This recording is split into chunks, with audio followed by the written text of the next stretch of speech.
তুষারের বিষয়ে জিজ্ঞাসা করছেন তো কি বলবো এখন। তার বাজে একটা বিষয় বের হয়ে গেছে। আসলে কত সুন্দর সুন্দর মানুষ টক শো থেকে সুন্দর সুন্দর কথা বলছে, পুরো দেশের মানুষকে শেখাচ্ছে। আসলে দেশের মানুষেরও এটা ধরতে হবে যে তাদেরকে আসলে কারা গাইড করতে চাচ্ছে, তাদের চারিত্রিক বৈশিষ্ট্য কি। মানুষ মানুষকে প্রপোজ করে, অফার করে, বলে আমি তোমাকে ভালোবাসি, ঠিক আছে, তোমাকে পছন্দ করি, তোমাকে সুন্দর দেখাচ্ছে, এগুলো স্বাভাবিক বিষয়। নারী পুরুষ কাউকে পছন্দ করে, বিয়ে করার আগের স্টেজ এটা, তোমাকে ভালো লাগে আমার, হ্যাঁ চলো পরিবারের সাথে কথা বলি। কিন্তু তুষার যেই ভাষায় যৌনতা প্রকাশ করেছে, হ্যাঁ এটা একটা বর্বরতা। এইভাবে ঠিক এক্স্যাক্টলি এটা মুখ দিয়ে তো বলা যায় না। তো আবার দেখলাম যে সে আবার কনভিন্স করার জন্য ভিকটিমকে ফোন দিচ্ছে বারবার, সেগুলো রেকর্ডিং আবার আসছে। তো এরকম করে চললে তারা তো রাজনৈতিক ময়দানে এক টেবিলে তাদের সঙ্গে বসা অনেক কঠিন হবে। যেমন আগামীকালকে সংস্কার কমিশনের মিটিং আছে, সেই মিটিংয়ে আমি কি তুষারের পাশাপাশি গিয়ে বসবো? একজন নারী নিপীড়ক অথবা হ্যারাসমেন্টকারী, যৌন নিপীড়ক, এটা তো এই সমাজে চায় না, তাই না? এগুলো আমাদের রাজনৈতিক পরিমণ্ডলে যখন এরকম রাজনৈতিক নেতাদের খারাপ খারাপ জিনিস বের হয়ে আসে, তখন আমাদের আসলে মানুষ খারাপ বলে, ও এরা মনে হয় সবাই এরকম। তো এটা বেসিক্যালি এনসিপির লজ্জা না, মানে আমরা রাজনৈতিক পরিমণ্ডলে আমাদের উপরেও প্রভাব আসে যে নেতারা মনে হয় এরকম।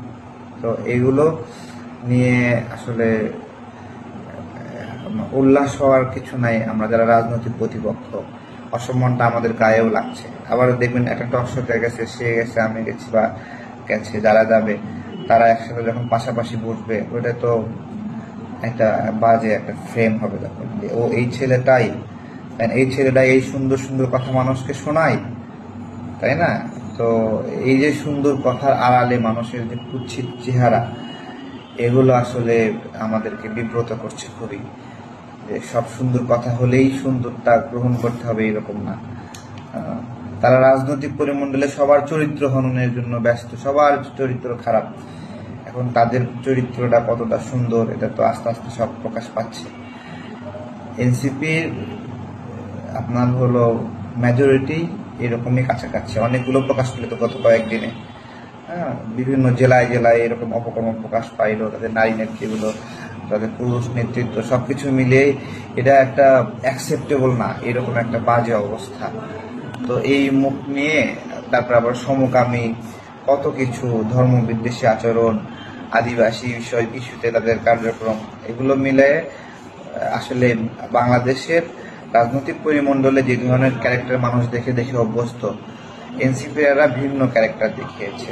হ্যাঁ, এই যে বিশাল বড় গাড়ির বহর নিয়ে যাচ্ছে, ওই গাড়ির বহর নেওয়ার আদৌ তার সক্ষমতা আছে কিনা, যার কাছ থেকে ওই টাকাটা নিচ্ছে সেটা কি সে ইচ্ছা করে দিচ্ছে না চাঁদা হিসেবে জোর জবরদস্ত করে নিচ্ছে?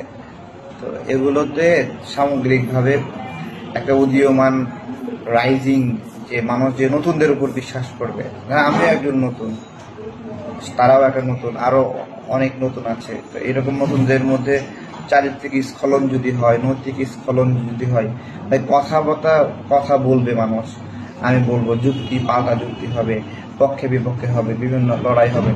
কিন্তু এই ধরনের স্খলন যখন বের হয়ে আসে, তখন আসলে রুচি বোধ আমরা পাই না আর কি কথা বলার জন্য।